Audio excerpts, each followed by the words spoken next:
Hello everyone. My name is Quinn McDonald. My partner Sudman Ali and I have made this presentation on chemical reactions for our grade 11 university chemistry class. The topics we will be covering today include synthesis, decomposition, single and double, and neutralization reactions. We'll also be looking at our activity series of metals and solubility chart.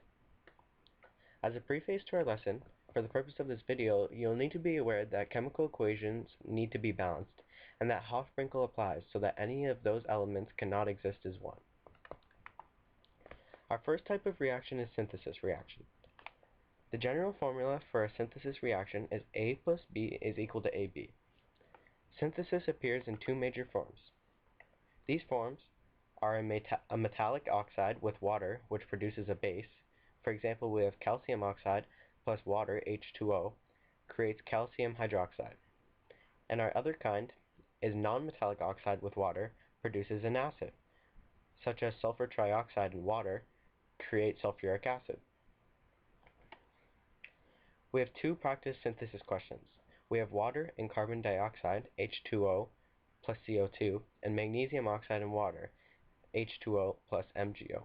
I'll give you guys a second to pause your video and try these out on your own at home, and then we will look at the answers together. So now that you have tried the questions out, we see that our answers are water and carbon dioxide create carbonic acid, which is H2CO3 aqueous. We know that this has to be an acid because CO2 is our non-metallic oxide that combines with water. And for our second one, magnesium oxide and water creating magnesium hydroxide, we know that MgO is a metallic oxide, so it has to create a base, and magnesium hydroxide is quite a strong base. Our next type of reaction is decomposition reaction. Decomposition is a reaction with one reactant that has two products. Our general formula for decomposition is AB is equal to A plus B. It can generally be remembered as the opposite of synthesis.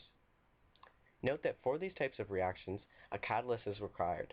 A catalyst is something used to speed up a reaction, but is not consumed in the reaction. So an example of decomposition is hydrogen peroxide, which reacts on its own, but we need a catalyst to speed it up, which in this case is manganese dioxide, creates water and oxygen gas. Note the catalyst, manganese dioxide in this case, will be shown over the create symbol, since it isn't part of the chemical equation, seeing as it isn't consumed. Decomposition reaction problems we have for you are carbonic acid heated creates H2CO3. We have potassium chlorite heated and calcium carbonate heated. I'll give you guys another couple minutes to pause the video and try it out on your own, and then we'll look at the answers together. So now that you guys have tried them out on your own at home, we have carbonic acid heated creates water and oxygen gas. We see that H2CO3 aqueous creates H2O aqueous plus O2 gas. Potassium chlorite heated creates oxygen gas and potassium chloride. 2KClO3 brackets or solid creates 2KCl plus 3O2. We have to balance our equation to make sure that we have 2 potassium on each side, 2 chlorine on each side, and 6 oxygen on each side. So balancing equations is relevant here. And for our final question, we have calcium carbonate heated creates calcium oxide and carbon dioxide.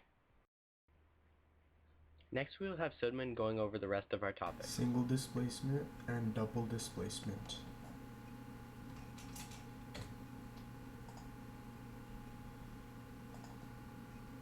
Single displacement. Single displacement is a reaction where one element replaces another element.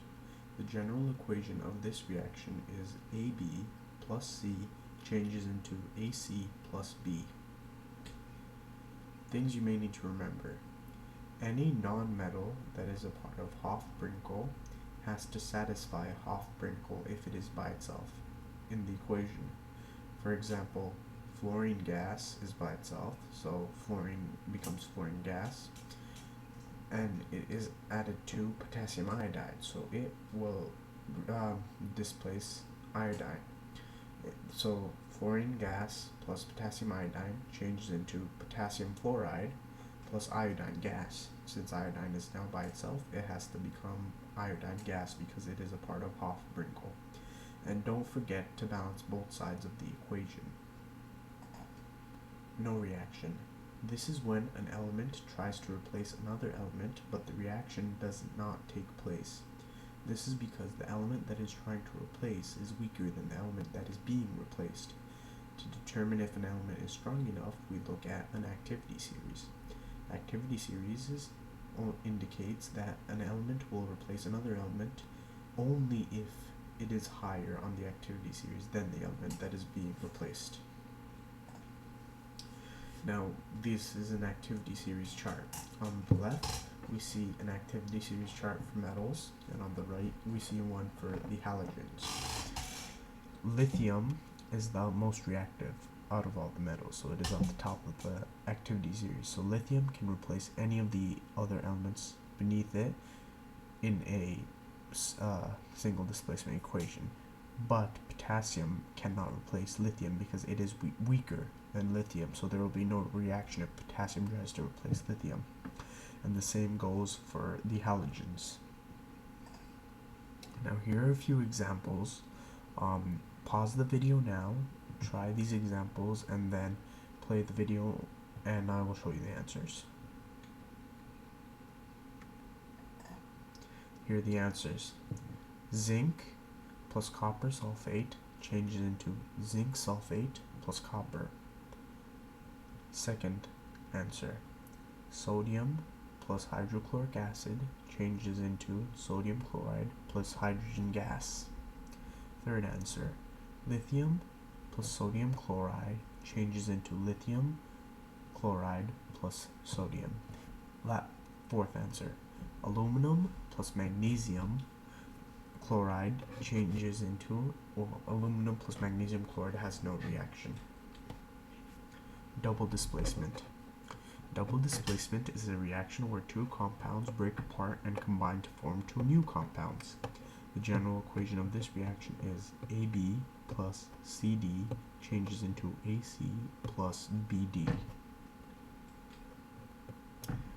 Now, there are three different types of double displacement reaction.